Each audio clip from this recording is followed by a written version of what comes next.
নমস্কার, আমি অ্যাস্ট্রোলজার সত্যজিৎ। আজ একটি নতুন বিষয় নিয়ে উপস্থিত হয়েছে। আজকের বিষয় হচ্ছে প্রতিটা মানুষেরই স্বপ্ন থাকে ভালো একটা গাড়ি বা ভালো একটা বাড়ি বা ভালো একটা ফ্ল্যাট।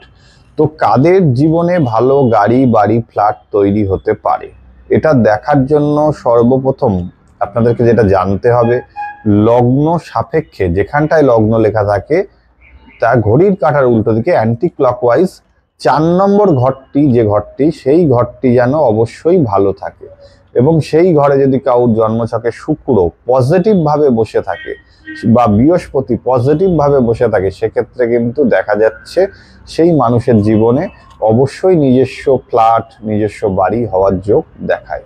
এখানে একটা রুলস আমাদের অ্যাস্ট্রোলজি ভাষায় আছে, সেটা অনেকে এখানে বুঝতে পারবেন না, যে আমাদের 4th হাউসের মালিক যদি কোনোভাবে 4-11 কানেক্ট করে, সেক্ষেত্রে কিন্তু তার নিজস্ব বাড়ি বা নিজস্ব গাড়ি হওয়ার চান্স প্রচুর মাত্রায় লক্ষ্য করা যায়। এবার বাড়িটা সেকেন্ড হ্যান্ড হবে না বাড়িটা নতুন হবে, সেটা দেখার জন্য দেখতে হবে 4th হাউসে কি কোন গ্রহ অবস্থান করছে। যদি দেখছেন 4th হাউসে শনি গ্রহ অবস্থান করছে, বাড়ি হতে ডিলে করায়, বা বাড়ি হলেও সেটা পুরনো বাড়ি বেশিরভাগ ক্ষেত্রে কিন্তু দিয়ে থাকে। কারণ শনি গ্রহ সবসময় সেকেন্ড হ্যান্ড জিনিস আমাদেরকে বেশি মাত্রায় কিন্তু দিয়ে থাকে।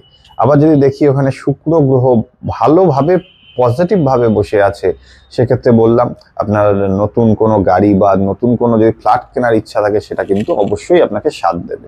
ঠিক সেরকম যখন বাড়ির দিকে চিন্তা করছেন, 4th হাউসে যদি কোনোভাবে মঙ্গল এবং বৃহস্পতি এই দুটো গ্রহ যদি বসে থাকে, বা শুধু মঙ্গল বসে থাকলো, পজিটিভ ভাবে বসে থাকলো, বা ভালো অবস্থানে বসে থাকলো, সেক্ষেত্রে কিন্তু নিজস্ব আপনাদের কিন্তু কোনো প্রপার্টি বা নিজস্ব কিন্তু একটা জমি হবে, এটা কিন্তু একদম 100% বলা যেতে পারে। তবে এখানে মাথায় রাখবেন 4th হাউস যে আপনার ঘরটি পড়ছে, সেই 4 নম্বর ঘরের মালিকটাকেও কিন্তু যথেষ্ট ভালো থাকতে হবে। এবং এই যে কটা পয়েন্ট বললাম, সঙ্গে যদি দশা অন্তর্দশা আপনার সাথ দেয়, তো আপনার গাড়ি বাড়ি হতে কেউ কিন্তু আটকাতে পারবে না।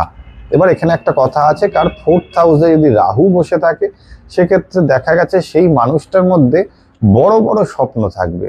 আমি যদি একটা ফ্ল্যাট কিনি, তো কলকাতার মধ্যে পার্ক স্ট্রিটেই কিনবো, বা আমি যদি একটা ফ্ল্যাট কিনি কলকাতার মধ্যে লেক টাউনেই কিনবো, বা আমি যদি একটা ফ্ল্যাট কিনি কলকাতার মধ্যে গড়িয়াহাটেই কিনবো, মানে সব থেকে বেটার বা সব থেকে বেস্ট জায়গাটায় কিনবো, এই ধরনের প্রলোভন কিন্তু রাহু দেখিয়ে থাকে। এবং এরকমও দেখা গেছে রাহু যাদের জন্মছকে 4th হাউসে জন্মকালীন বসে থাকে, সে তার প্রয়োজনের থেকেও বেশি অ্যামাউন্ট ইনভেস্ট করে বা বেশি অ্যামাউন্ট লোন করে সে কিন্তু বাড়ি কেনার চিন্তাধারা মাথায় নিয়ে ফেলে, এবং যার জন্য কিন্তু পরবর্তীকালে দেখা যায় সে লোনের জ্বালায় কিন্তু জর্জরিত হয়ে যায়। সে হয়তো কথার কথা অত দামি বাড়িটা তার নেওয়ার দরকারই ছিল না, অত দামি তার গাড়িটা নেওয়ার দরকারই ছিল না, কিন্তু তার ওই যে রাহু গ্রহ 4th হাউসে বসে, সে তাকে মনের মধ্যে বিভিন্ন ধরনের বড় বড় ইচ্ছা চাহিদা ঢুকিয়ে দিয়ে তাকে কিন্তু পুরোপুরিভাবে মেন্টালি ডিস্টার্বনেসের জায়গা কিন্তু তৈরি করে দেবে, যদি জন্মছকে রাহু গ্রহ কোথাও গিয়ে খারাপ থাকে। কারণ ভালো থাকলে সেক্ষেত্রে একের জায়গায় 2টো বাড়ি 3টে বাড়ি হতেই পারে, কিন্তু রাহু গ্রহ যদি জন্মছকে খারাপ থাকে, সেক্ষেত্রে কিন্তু মানসিকভাবে আপনাকে বিভিন্নভাবে কিন্তু ডিস্টার্বনেসের জায়গা কিন্তু অবশ্যই তৈরি করবে। এবং কোনো অ্যাস্ট্রোলজারের পরামর্শ কিন্তু অবশ্যই আপনারা নেওয়ার চেষ্টা করবেন। এবং আরো একটা জিনিস মাথায় রাখবেন, যখন আপনি কোনো বাড়ি, তো বলে দিলাম, কোনো জমি কিনতে যাচ্ছেন, কিছু পারুন আর না পারুন, আপনার জন্মছকে মঙ্গল যেন কোনোভাবে কেতুর সাথে যুক্ত না থাকে, বা আপনার মঙ্গল যেন পীড়িত না হয় বা খারাপ আছে এটা শুনেছেন, তাহলে কিন্তু জমি কেনার আগে 5 থেকে 6 বার, দরকার হয় 10 বার সেই জমির কাগজ ভালো করে যাচাই করে নিয়ে টাকা ইনভেস্ট করুন। কারণ যার জন্মছকে মঙ্গল হলো কি ভূমি কারক গ্রহ, তা যার জন্মছকে মঙ্গল গ্রহ কোনোভাবে যদি পীড়িত হয়ে যায়, বা মঙ্গল গ্রহ যদি কোনোভাবে খারাপ থাকে, সেই মানুষের জীবনে কিন্তু দেখা যাবে জমি কেনার সময় যে কাগজ যেভাবে দেখেছিল, সেই কাগজের জায়গায় ফল্ট, কাগজের জায়গায় সমস্যা, যে কোনো কিছু জিনিস কিন্তু ধরা পড়তে পারে। তাই এটা কোনো ভয় দেখানো নয়, আগাম একটা সতর্কতা তাকে করতে হবে, যে তুমি জমি কেনার আগে কিন্তু অবশ্যই খুব বুঝে সুঝে বা কাগজপত্র লক্ষ্য করে জমি কিনবে।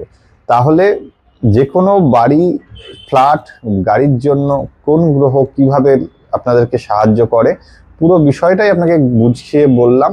এবার যারা বুঝতে পারছেন না, তাদের ক্ষেত্রে বলবো যে আপনারা কোনো অ্যাস্ট্রোলজার পরামর্শ নিন, আর যারা বুঝতে পারছেন নিজের চার্ট নিজেই দেখে নিন। তাহলে কিন্তু আপনি নিজেই বুঝতে পারবেন যে আপনার নিজস্ব কোনো গাড়ি বা বাড়ি হওয়ার যোগ আছে কিনা।